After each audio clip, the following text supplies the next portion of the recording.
తమ్ముళ్ళు, నా కళలన్నీ దుర్మార్గుడు వచ్చి విధ్వంసం చేశాడు. అది నా బాధ.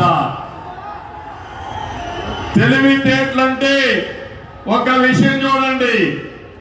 నా తెలివితేటలు ఒక నమ్మకం మీద ఒక పిలిపించాను.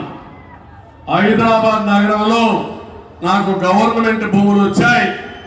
ఆ భూములు ఉపయోగించి ఎక్కడికెక్కడ నిర్మాణాలు ప్రారంభించాను, రోడ్లు ప్రారంభించాం, కొంత ల్యాండ్ ఎక్విజిషన్ చేశాం. ఇక్కడికి వచ్చినప్పుడు చాలా విలువైన భూమి. అందుకే నేను ఒక వినూత్నమైన ఆలోచన చేశాను. ఆ ఆలోచనే ల్యాండ్ పూలింగ్. అంటే రైతుల్ని రాజధాని నిర్మాణంలో భాగస్వాములు చేస్తే ₹1 ఖర్చు ఉంటుందని ఒక పిలిపిస్తే